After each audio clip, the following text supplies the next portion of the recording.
अदृश्य black hole यानी ऐसे ब्लैक होल जो दिखाई न दे, उनमें किसी तरह की रोशनी न हो। ऐसे ब्लैक होल्स को खोजना बेहद मुश्किल होता है, लेकिन वैज्ञानिकों ने हबल स्पेस टेलीस्कोप की मदद से ऐसे ब्लैक होल को खोज लिया है, जिसके बारे में स्टडी रिपोर्ट को एस्ट्रोफिजिकल जर्नल में प्रकाशित होने के लिए ऑनलाइन सबमिट किया गया है। इसका पीयर रिव्यू होना बाकी है। ब्लैक होल्स आमतौर पर किसी बड़े तारे के मरने और उसके केंद्र के खत्म होने के बाद बची हुई ऊर्जा और अवशेषों की वजह से बनते हैं। ये बेहद घने, ताकतवर गुरुत्वाकर्षण शक्ति वाले होते हैं कि इनसे प्रकाश भी नहीं गुजर सकती। अंतरिक्ष वैज्ञानिक लगातार ऐसे ब्लैक होल्स की स्टडी करते रहते हैं, क्योंकि इनके बारे में ज्यादा किसी को पता नहीं है। 2019 में खोजे गए ब्लैक होल की पहली तस्वीर ये है। ब्लैक होल्स की स्टडी से पता चलता है कि वह कितने बड़े तारे के मरने के बाद बना होगा, उस तारे का वजन और आकार कितना रहा होगा, तारे का अंत कैसा हुआ होगा।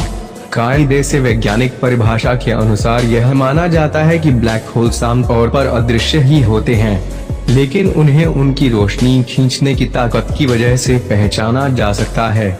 इसी आधार पर उन्हें नाम भी दिया जाता है। ब्लैक होल्स को पहचानने का एक तरीका होता है उसकी गुरुत्वाकर्षण शक्ति, ग्रेविटी की जांच करना।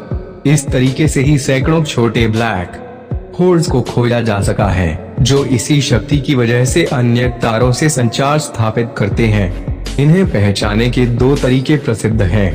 पहला है एक्स-रे बाइनरी स्टार्स।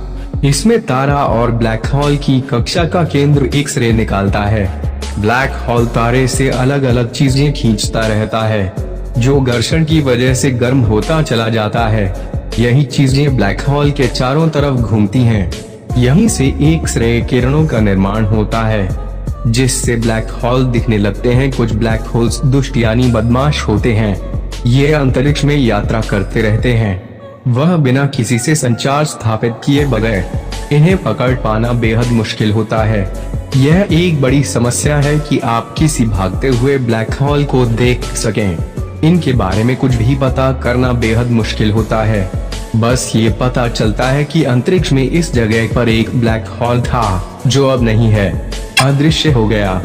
कहाँ गया, कैसे बना था, किससे बना था, यह सब पता नहीं चल पाता। ऐसे अदृश्य ब्लैक होल को पकड़ने के लिए वैज्ञानिकों ने दो तरह से ऑब्जर्वेशन किया, वह भी कई सालों तक, जिससे यह नया ब्लैक होल मिला है। आइंस्टीन की जनरल थ्योरी ऑफ रिलेटिविटी के मुताबिक बड़े वस्तु इसके पास या अंदर से गुजरने वाली रोशनी को मोड़ सकते हैं। यानी अगर कोई रोशनी किसी अदृश्य ब्लैक होल के बगल से गुजरती है तो वे मुड़ जाती है, जैसे किसी कांच के लेंस से रोशनी मुड़ती है।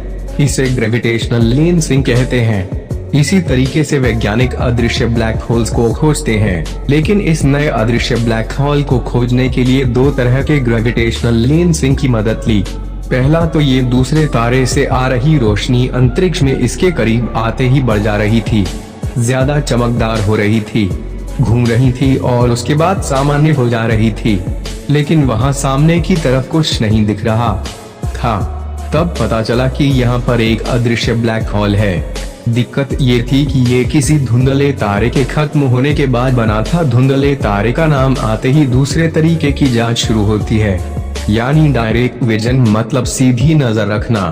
यहाँ पर हबल स्पेस टेलीस्कोप का काम शुरू हुआ, जिसने इस ब्लैक होल की दिशा में 6 साल तक नजर गड़ाए रखी, तस्वीरें लेता रहा ताकि यह पता चल सके कि यह ब्लैक होल कितनी बार दिखता है, कितनी बार गायब होता है। इसके बाद यह पता किया गया कि वह वस्तु कितना बड़ा है और उसकी रोशनी के मुड़ने वाली जगह से दूरी कितनी है।